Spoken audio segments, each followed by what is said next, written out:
est-ce que vous resituez je vais poser une question qui peut paraître un peu étrange.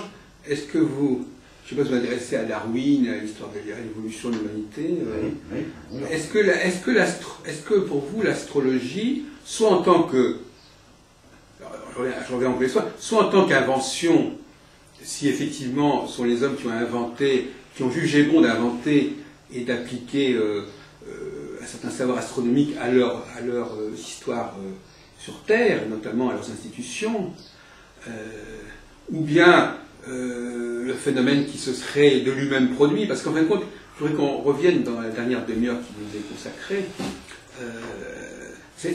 Moi, je partage parfaitement votre idée de cette dialectique de l'invention, de la découverte, etc., mais je voudrais qu'on la pousse jusqu'au bout, c'est-à-dire effectivement, est-ce que le lien entre l'homme et les astres a toujours existé au sens platonicien du terme, et donc les hommes auraient un jour ou l'autre découvert ce lien, ou est-ce que ce sont eux-mêmes qui l'ont constitué et qui l'ont incarné en quelque sorte? Et dans un cas comme dans l'autre, il a bien fallu à un moment donné où soit il y a eu une prise de conscience, soit il y a eu une mise en œuvre du processus. Comment ça se place dans l'histoire de l'humanité ou de l'humain ou du vivant?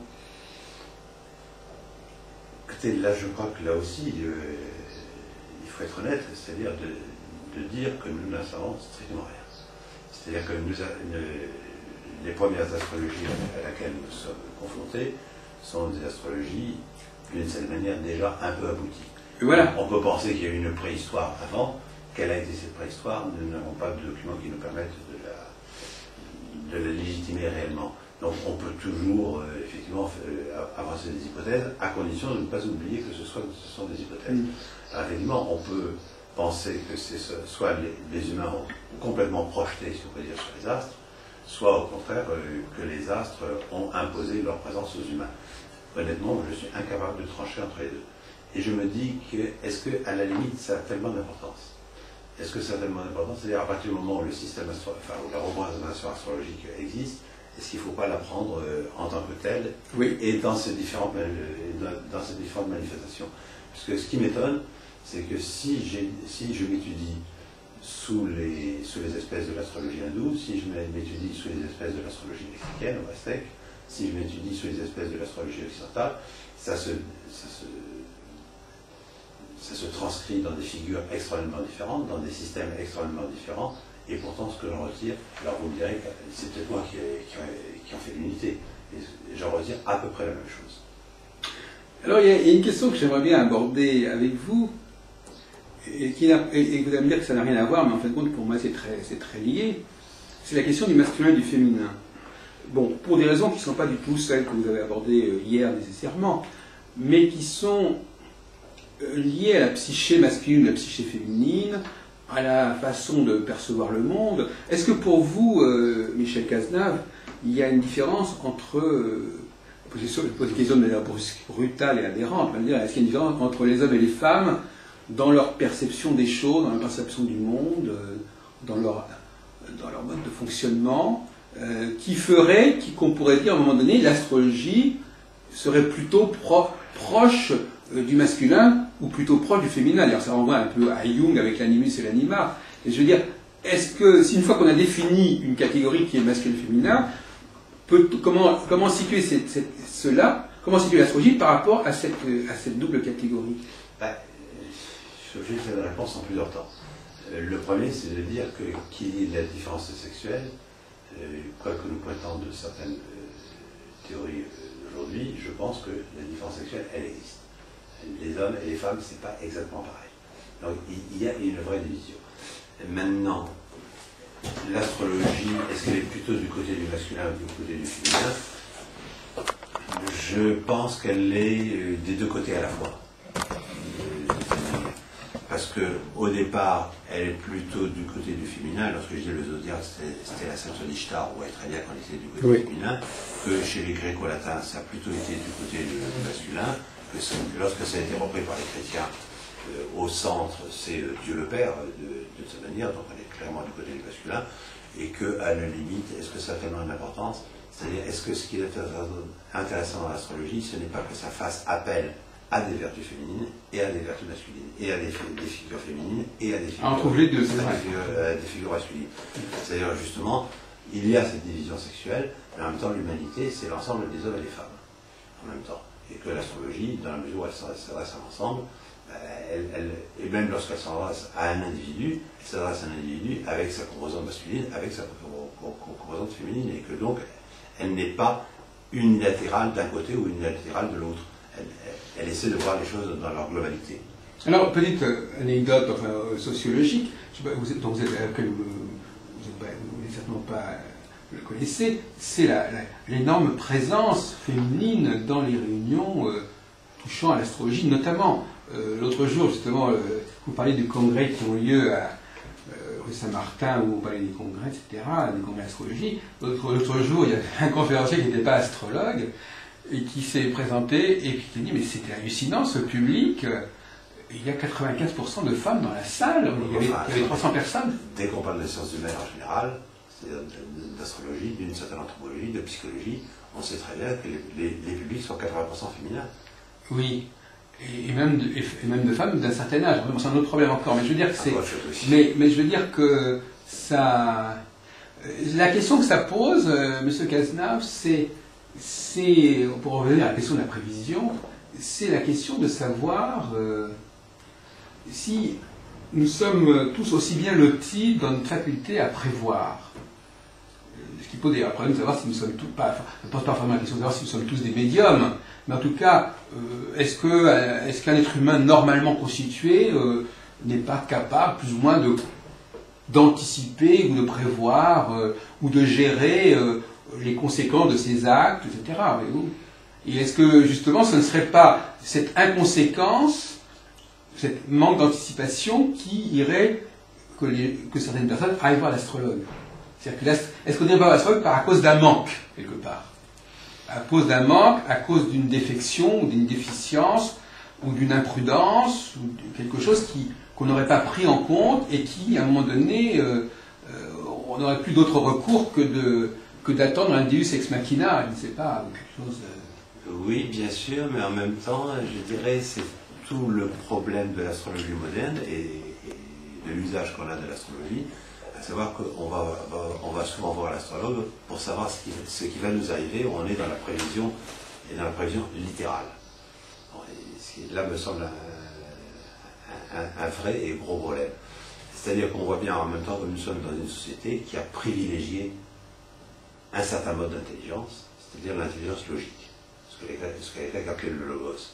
Et ce qu'on oublie, c'est que l'intelligence, pour les Grecs, il y en avait deux formes. Il y avait le logos, puis il y avait l'adéès métis. Et l'adéès métis, c'était l'intelligence adéquate, l'intelligence qui correspond au kairos, c'est-à-dire au moment opportun, d'une certaine manière, qui serait plutôt une logique, si je reprends ces catégories, une intelligence d'ordre féminin. Et c'est là où je me demande si en réalité nous ne sommes pas dans une société, alors là, ça demanderait des développements extrêmement longs et extrêmement complexes. Est-ce que nous ne sommes pas dans une société dominée par des valeurs masculines et dans lesquelles, finalement, on a besoin de ce féminin dont nous nous sommes passés? C'est-à-dire, est-ce que d'une certaine manière, on ne va pas voir l'astrologue pour retrouver quelque chose que nous avons mis de côté et où souvent, à la fois, on voudrait savoir comment il faut agir dans le moment où nous sommes, et à la fois, est-ce que cette hypertrophie du masculin n'a pas, je dirais, mis entre parenthèses ce qui était de l'ordre du véritable logos? Mais c'est par exemple... Alors tout ceci dit est très, très, très hypothétique. Non, mais c'est vrai qu'effectivement, l'importance de l'instant, de quelque chose qui aurait lieu, quelque chose de déterminant, de fatal qui aurait lieu à un moment X, Y, etc. C'est peut-être quelque chose qui est étranger, effectivement, à la psyché masculine, d'une certaine manière, qui aurait tendance à penser que les choses doivent suivre leur cours et qu'il y a un temps, que les choses se font, etc. Bon.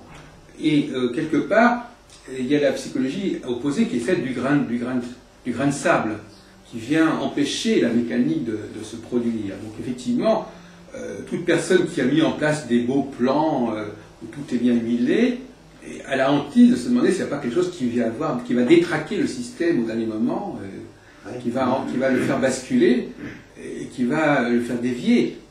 Et effectivement, l'astrologie et la divination en général pourraient apporter une information sur cet incident de parcours que l'on peut toujours craindre et qui serait de l'ordre du féminin, qui serait quelque chose qui viendrait comme ça. Qui serait de l'ordre du féminin, mais sans oublier en même temps que le féminin, c'est, je dirais, à travers le processus de reproduction, jusqu'à nouvel ordre, il n'y a que les femmes quand même qui produisent des enfants, et qui suppose en même temps tout un long processus de maturation.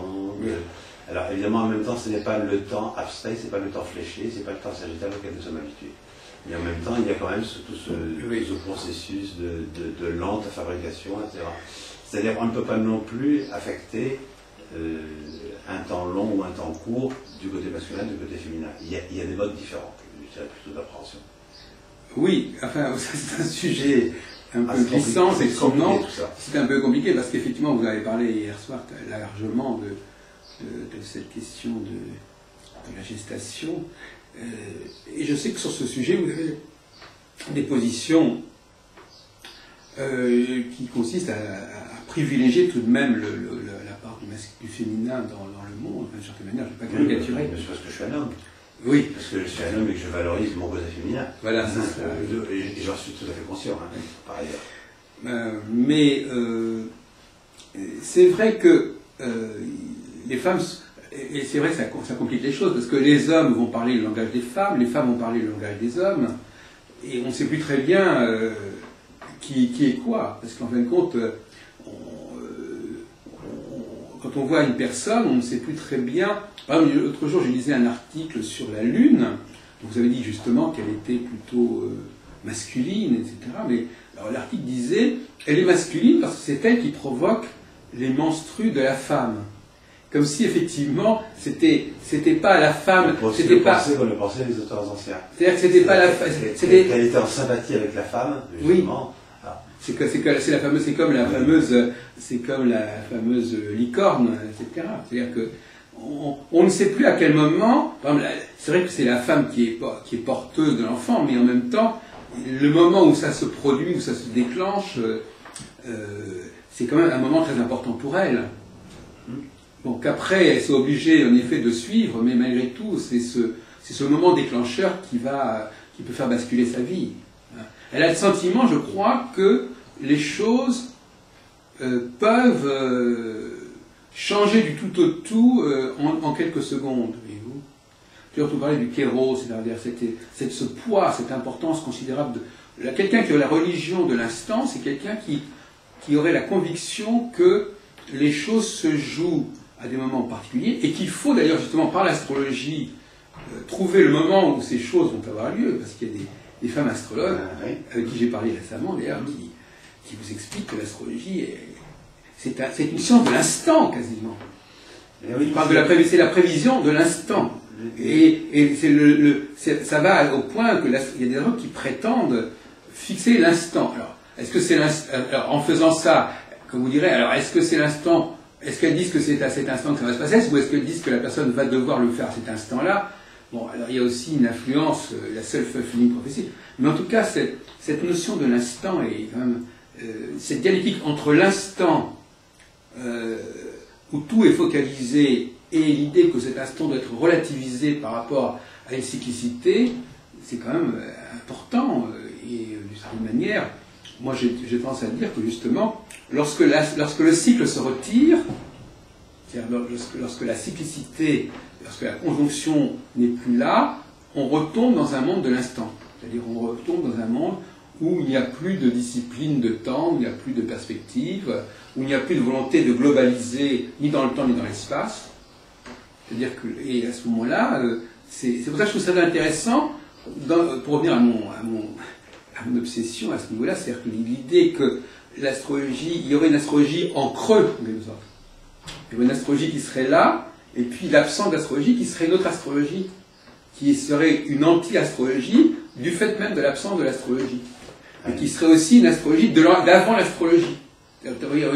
Puisque quelque chose arrive, si par exemple on supprime du jour au lendemain l'électricité, imaginons par des périodes où il y a même une ville, quand on ferme les magasins, bon, bah, on ferme les magasins. C'est donc, c'est-à-dire que c'est comme si les magasins n'avaient pas encore existé. C'est-à-dire qu'il y a des moments où on régresse. On est constamment, même dans une journée, on est constamment en train de régresser. Au moment où on dort, le moment où on va aux toilettes, au moment, je sais pas, il y a toujours des moments où la régression fait partie de notre cycle normal de vie. Oui, enfin, sauf que moi, plutôt de régression, je parlais de retour. Oui. Non, parce que régression avec la psychanalyse, maintenant... Ah oui, d'accord, oui, excusez-moi. Non, mais je veux dire régression, c'est-à-dire de revenir à un état antérieur à celui où l'on aurait inventé ceci ou cela, par exemple. Et vous, par exemple. Oui, non, mais bien sûr. Bien sûr, non, mais en même temps, par rapport à ce que vous disiez, je suis toujours très frappé de voir, effectivement, je sais bien qu'il y a certaines astrologues, généralement plutôt des femmes, des raisons, qui insistent sur l'astrologie de l'instant. Bon, et d'autres qui insistent plutôt sur l'astrologie du temps qui passe et de la, je dirais pas de la prévision, mais disons de la projection dans un temps futur. Et moi je me dis, est-ce que vraiment on peut penser une position si on ne pense pas l'autre en même temps? Autrement dit, est-ce que l'instant a un sens si ce n'est pas un instant et qui fait rupture dans un temps continu? Oui, mais le problème... Est-ce qu'un temps continu a un sens si ce n'est pas une somme d'instants? Le problème épistémologique, c'est qu'effectivement, une science de l'instant, c'est une science qui est complètement utopique. C'est ce qu'on pensait quand même, le problème auquel se sont affrontés un certain nombre de philosophes.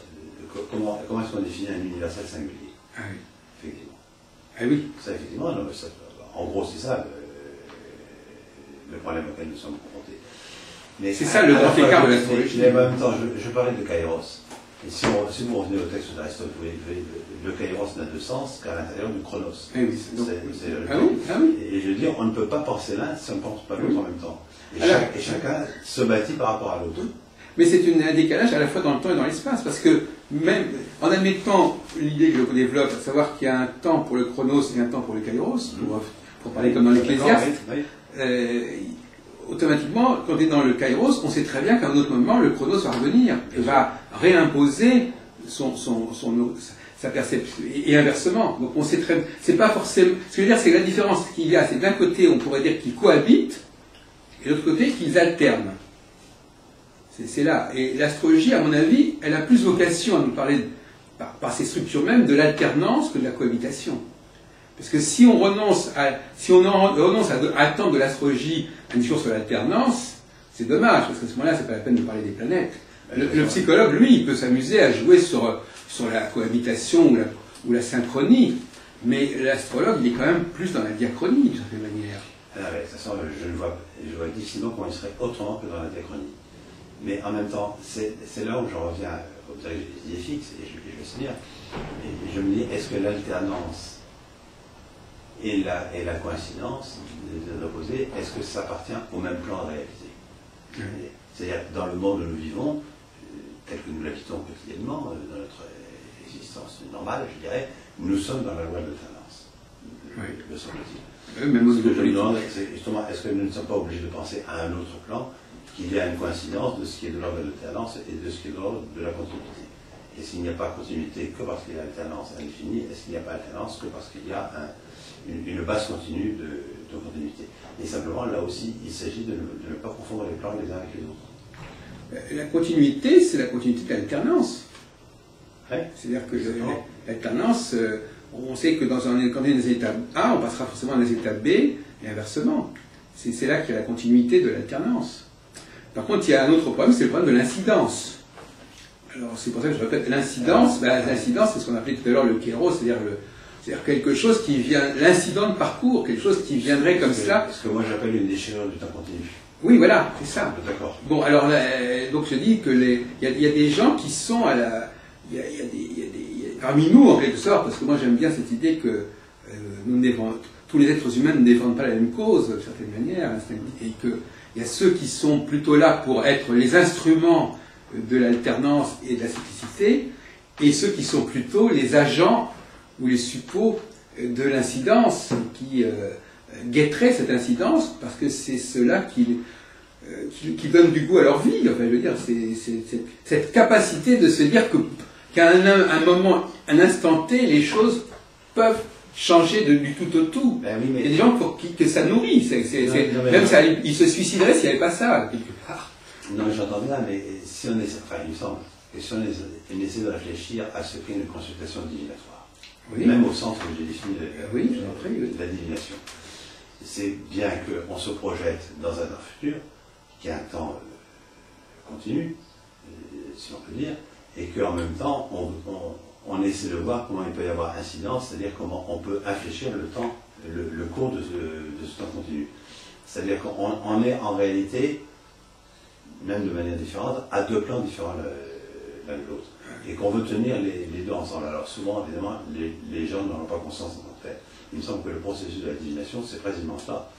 C'est comment est-ce qu'on peut tenir à la fois ce qui est de l'ordre de la continuité, c'est de la projection en avant, et comment est-ce qu'on peut tenir compte de ce qui est de l'ordre du kairos, de l'incidence, de la chose qui survient, qui tout à coup change complètement le cours. Oui, comme la rencontre amoureuse, par exemple. Sinon, la divination n'a pas de sens. Oui. Non, mais la rencontre amoureuse n'a pas de sens non plus. Effectivement. Oui. Mais je pense que beaucoup d'astrologues diraient qu'il ferait d'ailleurs justement une dialectique entre divination et astrologie. Et ils diraient que l'astrologie est plutôt là pour nous parler de l'alternance, du fait qu'à certains moments les choses se structurent de façon globale, que les gens se retrouvent autour des mêmes valeurs, ou que les choses ne prennent de tournure que dans une dimension cyclique, etc. Et puis qu'il faudrait laisser à la divination le soin de parler justement de l'incidence. Moi, alors, je sais qu'il y a des astrologues qui ne respectent pas cette ligne de partage, mais malgré tout, si on prenait malgré tout, en gros, ce serait quand même cette division du travail qui serait là. Oui, je sais, mais là je crois aussi que c'est de la part de l'astrologue souvent une mécompréhension de ce qu'est réellement la divination. Ah, peut-être, oui. Précisément. Et que de ce point de vue-là, ils ont oublié que la divination, c'est quand même ce diou, c'est-à-dire divin, on l'entend dans la divination, c'est le début du mot, c'est-à-dire c'est effectivement la prise en compte et la mise en question, la mise en scrupule de ce qui se révèle à nous d'une certaine manière. Moi, je vous répondrais d'une manière un peu machiavélique. Ça peut passer dans l'alternance, ça peut passer dans le continu. Je vous répondrais d'une manière un petit peu cynique en vous disant qu'il ne faut peut-être pas faire trop attention aux mots. C'est-à-dire que il est possible que le mot divination, c'est le mot que j'emploie par commodité, oui, c'est peut-être pas le mot qui conviendrait. Peut-être qu'il a été dévié lui-même. Le mot qui conviendrait. Donc, je pense que tel que vous amusez là, vous avez une idée sur le sens que ça a pris aujourd'hui. Voilà, c'est ça. Et je trouve que ce sens...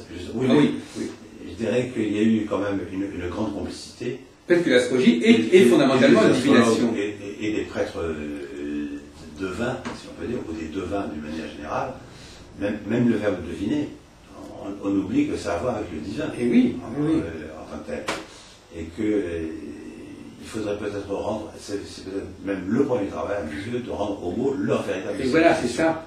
Alors effectivement, il faudrait plutôt employer le mot mancie, je ne sais pas, pour parler de divination. Ah bah peut-être que ça serait une mentie, ça serait bien médical. Oui, ce serait ça, parce qu'effectivement, là, on Galvaud devait être le mot Galvaud. À voir aussi avec la manière, c'est-à-dire avec la folie. Oui, alors c'est ça. Et que la pitié est folle, d'une certaine manière. Oui. Et que peut-être que la folie... peut-être que moi, je préfère que parler de la mania. Oui, non, mais...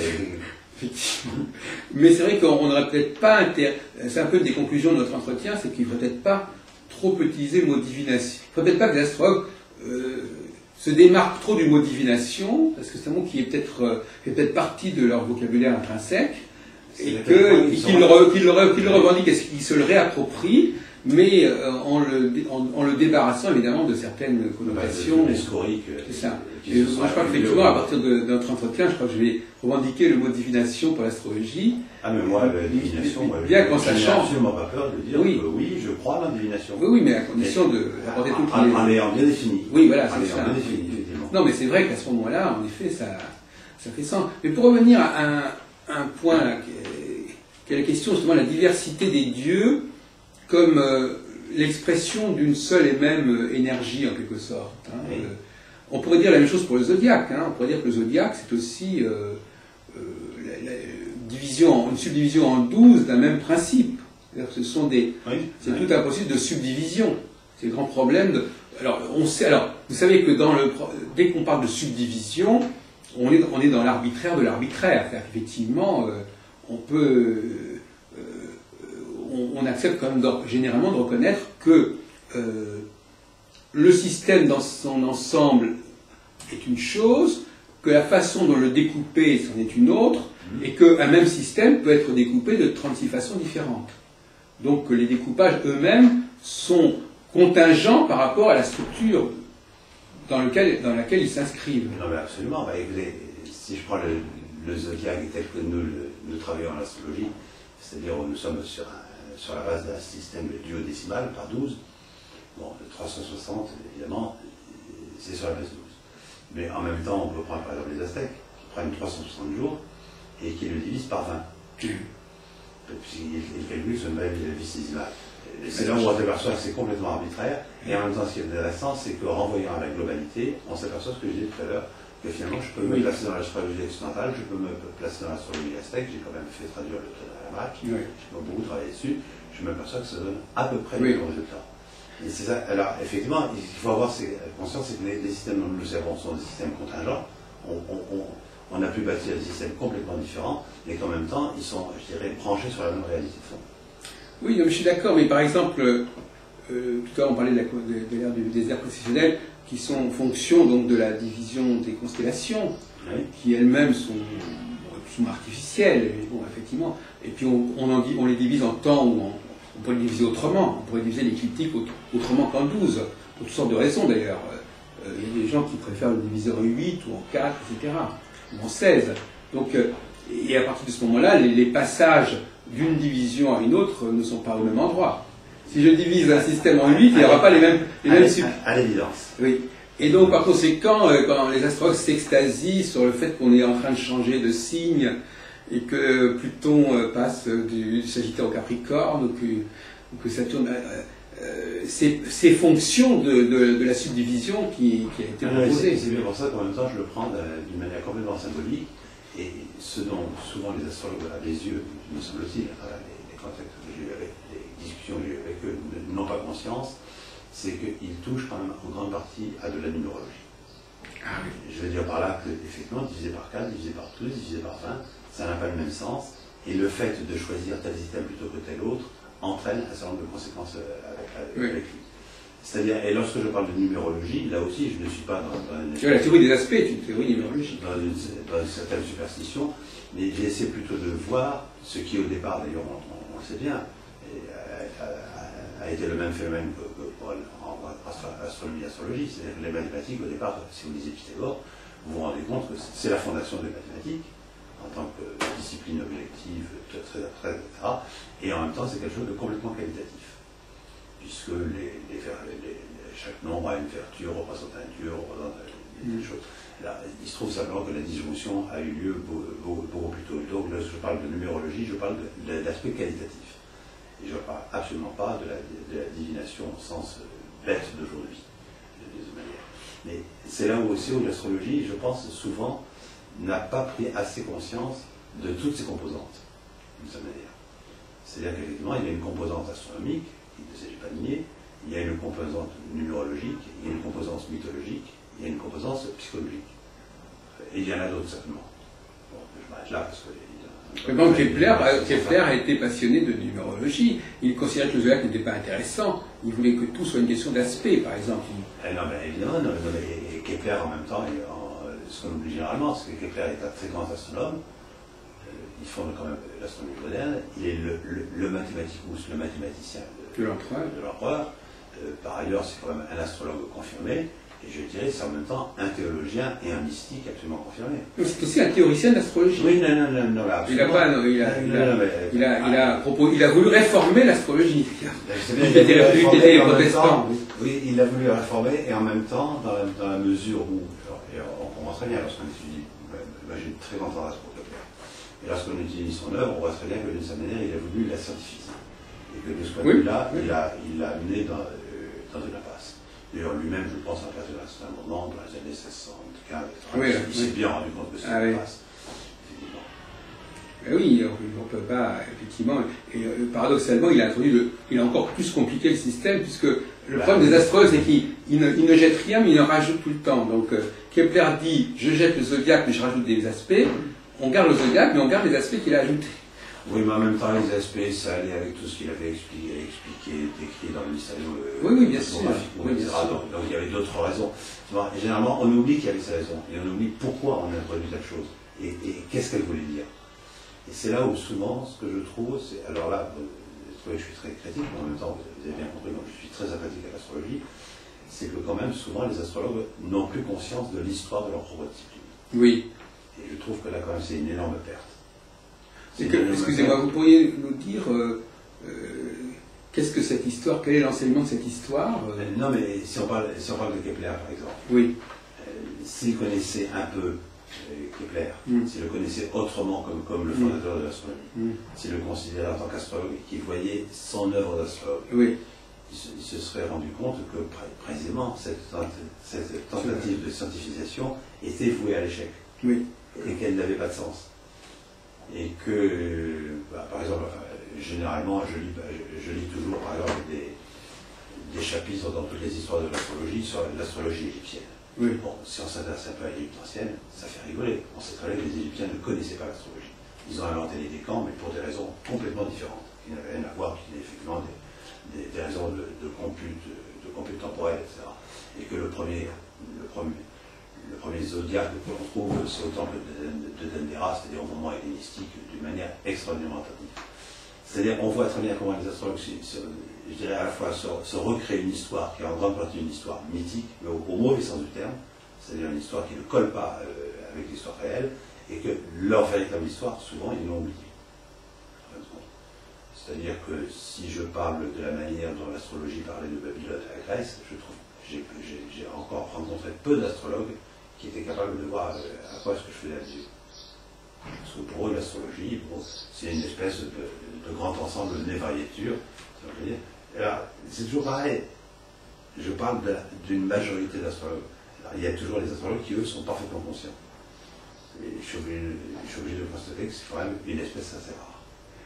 Oui, mais l'histoire de l'astrologie, elle a ses problèmes épistémologiques, notamment parce qu'on ne connaît pas, il y a des choses qu'on ne connaît pas. Comme vous disiez, ce qu'on connaît, c'est assez tardif et accompli. Oui, des gens comme Ptolémée, par exemple, bon, la Tétrabiblos, c'est quand même quelque chose c'est une compilation déjà tardive. Hein, oui, bien sûr. Et donc finalement, on est obligé pour moi, le travail de l'historien n'interdit pas la spéculation. Hein. On est obligé de reconstituer, c'est une sorte d'archéologie. Ah, mais moi, je ne suis pas du tout contre la spéculation, mais à condition que la spéculation se pense comme une spéculation. Oui. C'est-à-dire qu'on ne passe pas de la spéculation à voilà les choses comme elles étaient. Et je vois que souvent, quand même, on a tendance, à partir du moment où on a bien développé son hypothèse, on l'a bien catégorisé, à considérer que c'est l'expression de la vérité. Moi, la spéculation et la croyance, tout à l'heure, je vous ai dit, c'est ma croyance, mais je sais que c'est ma croyance, simplement. Donc, je ne prétends pas que ce soit la vérité. Et bien entendu qu'on peut faire des reconstructions, et bien entendu qu'on peut faire des hypothèses et travailler à partir des hypothèses. Mais je trouve que c'est la moindre légitimité, je dirais, épistémologique de dire, voilà, à partir de quelle hypothèse je travaille. Que ça, on a tout à fait le droit de le faire. Et je dirais même souvent, comment est-ce qu'on peut travailler autrement? Oui, moi je rencontre ce problème parce que moi je suis historien dans différents domaines, notamment de Nostradamus, et même quand on travaille sur des périodes relativement récentes, le problème se pose. Il ne s'agit pas de remonter à l'Antiquité pour rencontrer des problèmes historiques, savoir exactement quand est-ce qu'il a écrit les centuries, est-ce que les centuries sont de lui ou pas de lui, etc. On s'aperçoit qu'il y a des histoires. Alors là, est-ce que c'est bon, j'ai employé le mot spéculation, mais moi, je n'emploie pas dans un sens forcément négatif. Hein. Je veux dire que les historiens qui sont visiblement incapables de suivre un raisonnement. C'est-à-dire qu'ils essaient de leur démontrer que telle chose n'est pas possible et que ça n'a pas pu se passer comme ça. Pour eux, c'est déjà de la spéculation. C'est-à-dire, c'est pour ça que malgré tout, c'est comme dans tous les domaines. Entre gens qui spéculent, on peut arriver à dire, bon ben ça, cette spéculation, elle tient mieux la route qu'une autre. Des gens qui sont complètement réfractaires à la spéculation, bon, bah, à ce moment-là, ils en restent avec des données brutes dont on ne peut pas faire grand-chose non plus. Non mais j'entends bien, mais vous comprenez ce que je veux dire, il est peut-être quand même intéressant de faire la différence entre le vrai et le vraisemblable. Et là aussi, je crois que c'est quelque chose que nous avons largement oublié. Oui, mais comment est-ce que bon, alors, comme dirait l'autre, le vrai n'est pas toujours vraisemblable. Non, mais le vraisemblable, c'est-à-dire dans la mesure où c'est une construction rigoureuse, ah oui, c'est ça, oui. argumentée, Oui. et dont on ne peut pas prouver qu'elle est vraie, oui. stricto sensu. Ah oui, c'est ça, oui. C'est tout. Ben, c'est un dilemme. Il est toujours bien quand même de dire, de donner la lumière sur ce que l'on est en train de faire. Oui, bien sûr, oui. oui. Effectivement, quelle est l'intention? Ben justement, c'est cela. Et à partir d'un certain moment, d'ailleurs, à partir du moment où on définit un projet, on peut aussi voir dans quelle mesure la personne a suivi la logique de ce projet ou pas. Oui, bien sûr. Et ce qui nous renvoie d'ailleurs au problème de l'astrologie, de savoir quel est le projet astrologique et comment il a été éventuellement galvaudé, comment il a été corrompu, comment il a été syncrétisé. Enfin, je veux dire, comme vous disiez vous-même, voilà, vous avez une position qui est assez optimiste, parce que vous dites finalement toutes les formes de divination, toutes les formes d'astrologie convergent d'une certaine manière au niveau de leur interprétation. C'est merveilleux comme conception. Oui, enfin, vous voyez en même temps dans quelle limite je le place et dans quelle redéfinition assez stricte des mots je le place. Parce que s'il s'agit de me dire d'une manière générale comme ça, la divination telle qu'on l'entend aujourd'hui, l'astrologie telle qu'on l'entend aujourd'hui, ça converge, là, je dirais, ah bon. Ah d'accord. Alors là, hypothèse très intéressante éventuellement, mais démontrez-le moins un peu quand même. C'est pas moi qui cherche à démontrer, puisque c'est pas mon avis. Mais effectivement, on est quand même dans un domaine qui est très syncrétique, l'astrologie, c'est très syncrétique. C'est-à-dire que c'est différentes théories. Regardez par exemple la question de cette même question de l'ère du Verseau. Oui. C'est vrai que c'est de l'astrologie. On peut appeler ça, au sens strictement, c'est de l'astrologie, parce que ça parle des astres et de l'homme. Mais est-ce que c'est la même astrologie? Est-ce que c'est la même teneur astrologique que de travailler, par exemple, sur les conjonctions planétaires? Moi, j'en suis pas certain. C'est un savoir qui est entré dans le champ de l'astrologie, on peut dire presque carrément au milieu du XXe siècle. Des gens comme Paul Lecourt ou des gens comme Charles-François Dupuy n'étaient pas astrologues, ceux qui s'en servaient au départ. Beaucoup d'astrologues avaient de très bonnes raisons pour le rejeter, puisqu'ils n'étaient plus ils avaient pris leur distance par rapport au sidéralisme, etc.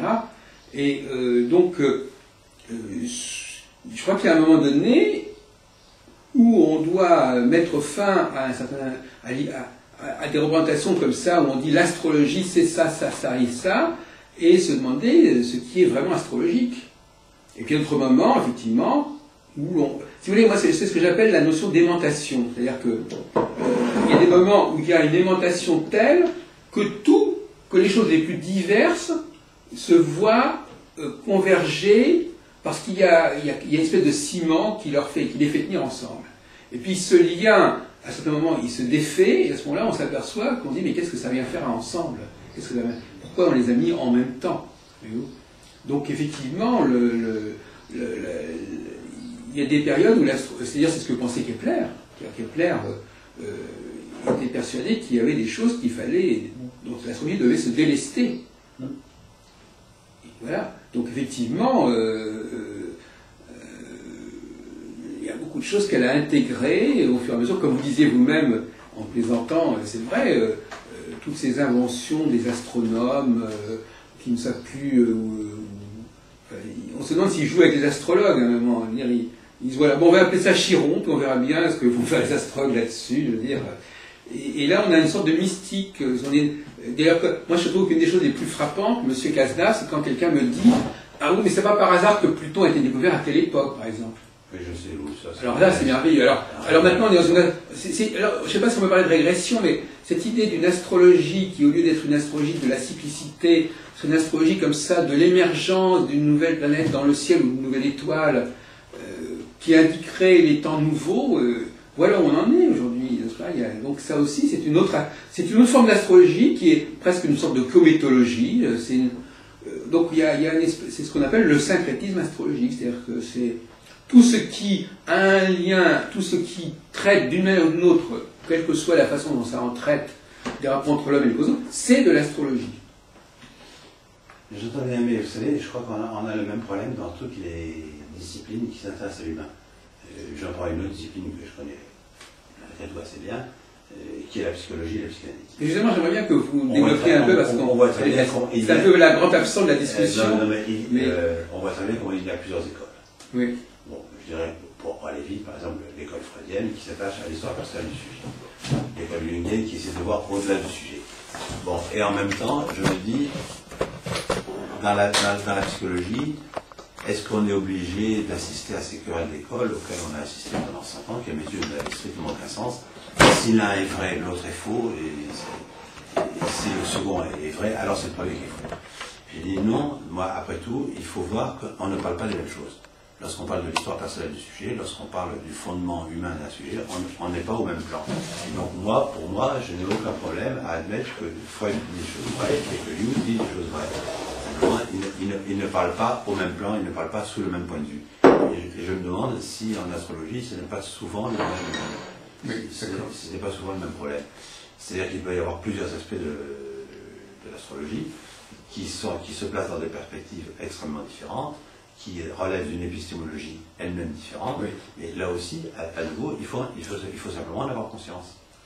Si vous mettez un accent à la finalité, évidemment, et on peut éventuellement les articuler, oui. Mais articuler, ça suppose précisément en même temps que l'on est différencié. Oui. C'est pareil.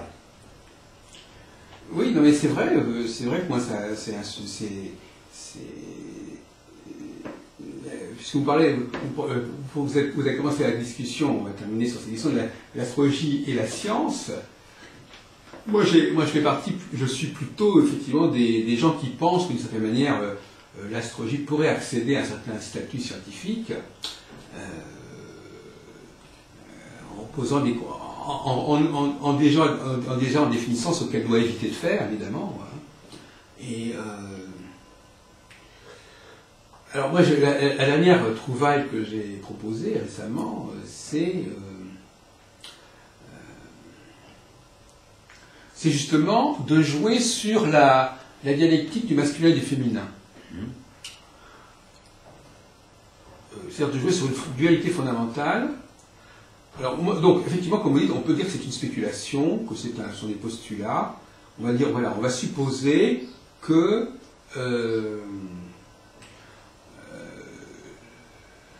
qu'à un moment donné, il y a une loi. Alors, on tourne d'ailleurs entre parenthèses dans cette dialectique biblique de la création et de la révélation, etc. À un moment donné, il y a une loi qui se pose. Vous savez que, moi je suis d'origine juive, la loi est beaucoup plus tardive que la création. Donc il y a cette idée d'une émergence de quelque chose. Ça, c'est un modèle qui apparemment, à un certain moment, j'ai essayé d'introduire dans la discussion, à savoir qu'il pourrait y avoir eu quelque part, à un moment donné, une novation fondamentale qui n'était pas forcément là au départ. Et moi, je sens chez vous aussi cette idée-là, c'est-à-dire quelque part, l'homme a le droit d'inventer des choses, il a le droit de construire des choses qui visiblement sont nouvelles par rapport à ce qui était au départ. Et je me demande si c'est compatible avec ce qu'on a dit tout à l'heure sur le néoplatonisme. Parce que le néoplatonisme, est-ce qu'il fait vraiment la part de l'invention humaine? Ah oui. Ah oui, mais parce qu'on le connaît très mal. Ah oui, c'est ça. On le connaît très très mal. Justement. Parce que si vous prenez un grand néoplatonicien comme Proclus, par exemple, c'est quand même lui qui a été le maître du pseudo-denis, oui, etc. Voilà. Qui était à l'origine de tout le platonisme chrétien. Bon, Proclus réfléchit sans arrêt sur l'invention mathématique. Et il réhabilite la notion de fantasia, c'est-à-dire de l'imagination.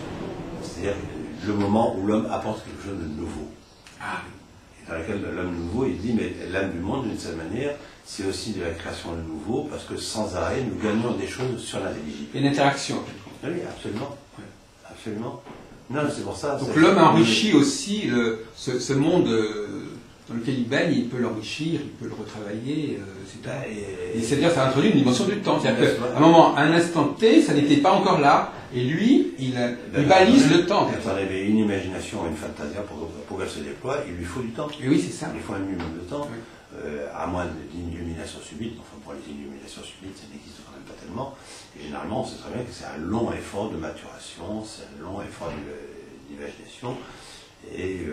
Donc c'est intéressant que vous introduisiez effectivement dans le néoplatonisme cette idée du temps, c'est-à-dire qu'effectivement tout n'était pas là forcément au départ en fait. Non, tout n'est pas donné au départ. Tout n'est pas donné au départ, mais vous savez, même moi en tant que Jungien, lorsque je dis que l'homme est appelé à l'individuation, c'est-à-dire qu'il est appelé à devenir ce qu'au départ il n'était pas. Ah oui. C'est-à-dire justement, l'individuation c'est aussi la création de quelque chose. Alors c'est la création de soi-même. Alors c'est la création par la découverte de ce qu'il y avait de divin en nous en même temps. Mais ce divin, je dirais, à la fois on le découvre et à la fois, à nouveau, je suis obligé d'être dans l'ambiguïté des termes, je sais bien, mais à nouveau on le fabrique. Oui, oui. On le fait advenir. Et donc, au départ, il était là, mais il était si bien caché que c'est comme s'il n'était pas là. Et c'est peut-être parce qu'il était absent que d'une certaine manière, il était d'autant plus présent. Mais M. Cazenave, justement, toute la question est là, c'est de savoir si l'astrologie, dans l'histoire de l'humanité, n'appartient pas à un temps relativement tardif où quelque chose de nouveau se met en place, à une alliance nouvelle entre les hommes et les astres, en quelque sorte, une utilisation nouvelle, une instrumentation nouvelle. Et donc à ce moment-là, du moment qu'il y a cette idée de nouveauté, cette nouveauté ne pouvant pas tenir en permanence, parce qu'elle est vouée à ses propres processus internes, quand elle est en phase nocturne, en quelque sorte, il y a une résurgence de ce qui était antérieur. Et à ce moment-là, la démarche scientifique, parce qu'on est en train de parler de cette question de pouvoir poser la question de la science par rapport à l'astrologie, serait de montrer que lorsque certaines configurations se défont,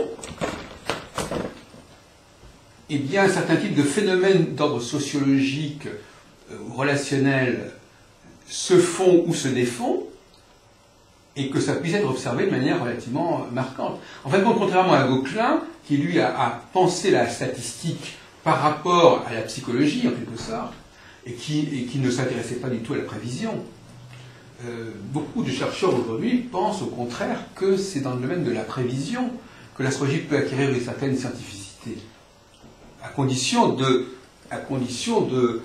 définir clairement son objet.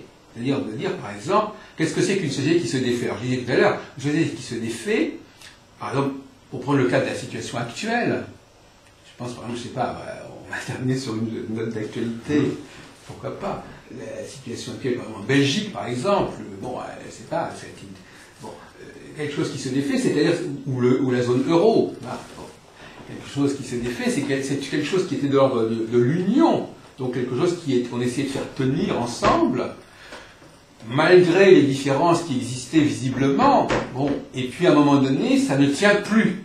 Bon, et c'est le moment où ça décroche, ce moment où les choses qu'on essayait d'ajuster se défont et se détachent, si ce moment-là pouvait correspondre à des configurations planétaires ou stellaires bien définies et clairement définies, à votre avis, M. Cazenave, est-ce qu'on n'aurait pas peut-être la perspective de faire apparaître quelque chose de manière relativement objective?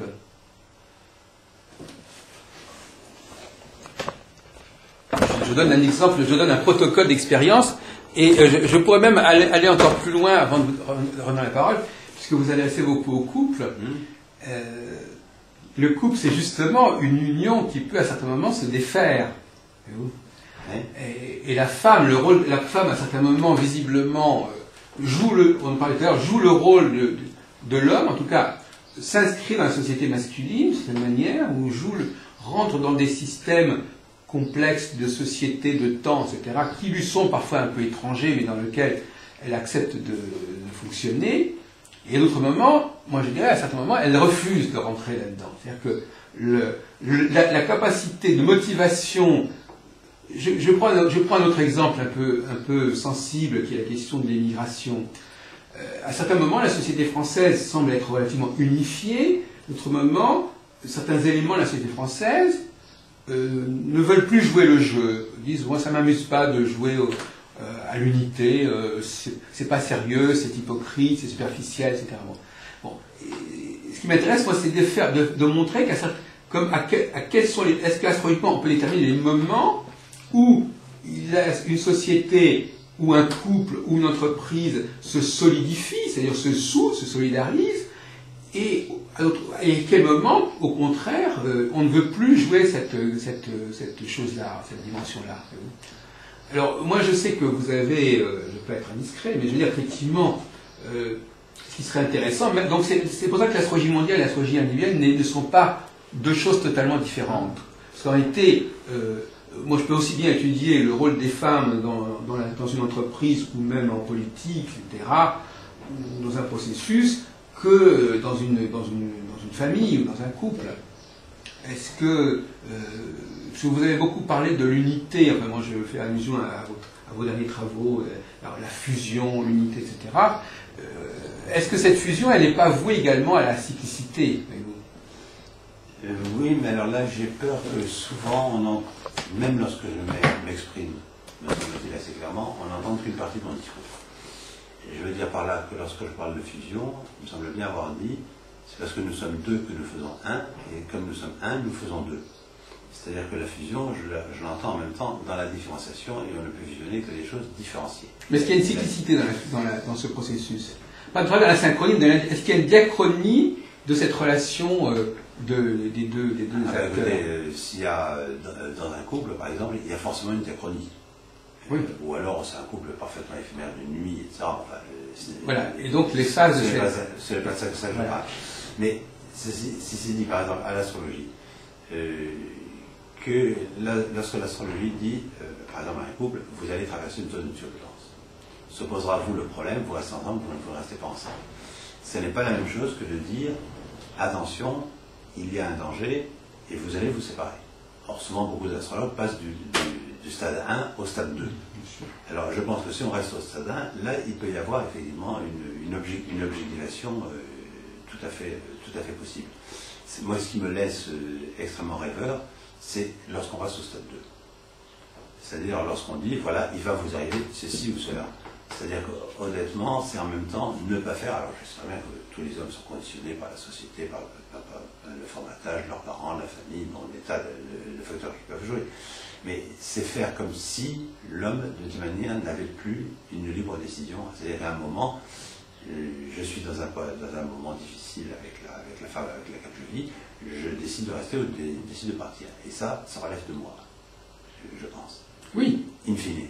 Et c'est là où... Mais le phénomène, la difficulté, elle va apparaître quelque part. Ah non, mais si l'astrologie dit il va y avoir difficulté, là-dessus, je n'ai rien à redire. Oui, non, mais justement, la question de savoir si elle est capable ou pas. Alors voilà. Parce que vous raisonnez en termes de déontologie en disant qu'est-ce que l'astrologue a le droit de dire, mais la question de savoir si c'est pertinent. Non, je crois qu'il en est capable.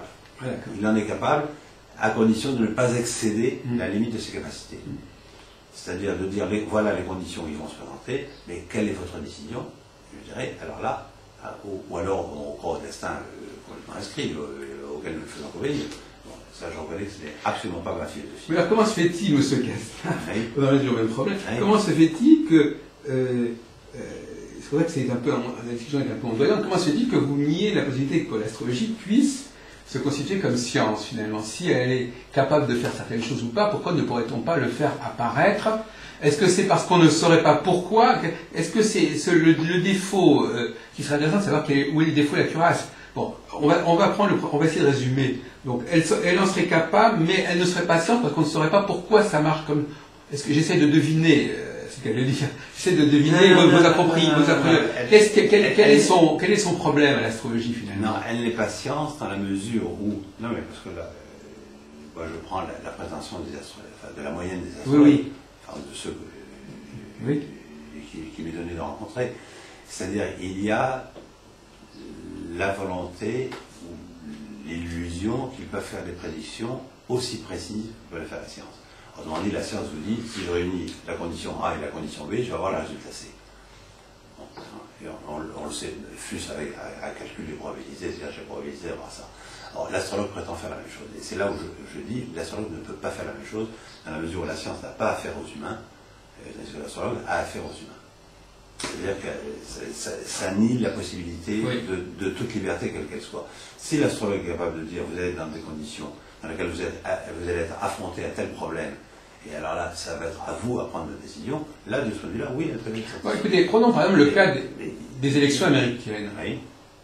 Elles ont lieu depuis la fin du XVIIIe siècle, tous les 4 ans, de façon absolument imperturbable. Parce que même quand il y a un président qui est assassiné, bon, donc, voilà. Donc moi, si je vous dis par exemple qu'il y aura des élections dans X temps, c'est une certitude. C'est une quasi-certitude. Alors, il est possible que ce système ne soit pas humain. Je veux dire, qu'il soit, il est fait par les hommes, mais qu'il correspond à quelque chose qui soit en contradiction avec ce qu'on pourrait appeler l'humain. C'est-à-dire qui serait en contradiction avec la vie. Non, mais c'est une loi qui a été dictée dans laquelle il y a eu un commun accord qui s'est fait dessus. Voilà, donc il y a des lois, donc c'est le problème de la philosophie. La loi s'applique. Voilà, moi je suis assez marqué par le droit, par la philosophie du droit, et pour moi l'astrologie s'inscrit dans le domaine de la philosophie du droit, et la capacité de gérer, de décréter le temps des choses, et d'obliger les gens à s'y plier à un certain point. J'essaie de comprendre de ce que vous voulez dire. En fin de compte, je crois que le problème, c'est de comprendre que l'astrologie est dans un état intermédiaire. C'est-à-dire qu'elle n'est ni, si vous voulez, à la limite, le droit, ce n'est ni la psychologie, ni la science. Donc c'est un état qui est très intermédiaire, parce qu'en plus il emploie le mot loi, mais ça n'est ni l'un ni l'autre. Donc effectivement, la question de savoir s'il y a une anthropologie du droit, en quelque sorte, qui pourrait exister et qu'on n'a pas encore suffisamment exploré, si vous voulez, une anthropologie du droit qui ferait apparaître et qui inclurait effectivement les phénomènes dont je viens de parler, c'est-à-dire les élections, etc. Enfin, tout ce qui fait que l'homme est capable de se donner des structures de temps qui ne sont ni de l'ordre des rythmes universels existants, ni de l'ordre du vivant qu'on laisse à lui-même, dans une sorte une pure fabrication humaine. Voilà. Voilà. Donc la question qui se pose, bon, alors, évidemment, vous allez me dire, dans le cas des élections, bon, évidemment, bon, d'accord, vous annoncez dans tant de temps l'année prochaine des élections, bon, est-ce qu'on fait de la science quand on annonce qu'il y aura dans tant d'années des élections? Non, probablement pas. Mais en revanche, quand il s'agit d'un système du même ordre, mais qui a été enclenché il y a des millénaires, et qui s'est incarné en quelque sorte dans le domaine de l'âme du monde, pour reprendre l'expression, il y a une sorte de loi intérieure, mais qui ne serait pas différente structurellement de la loi constitutionnelle, en quelque sorte.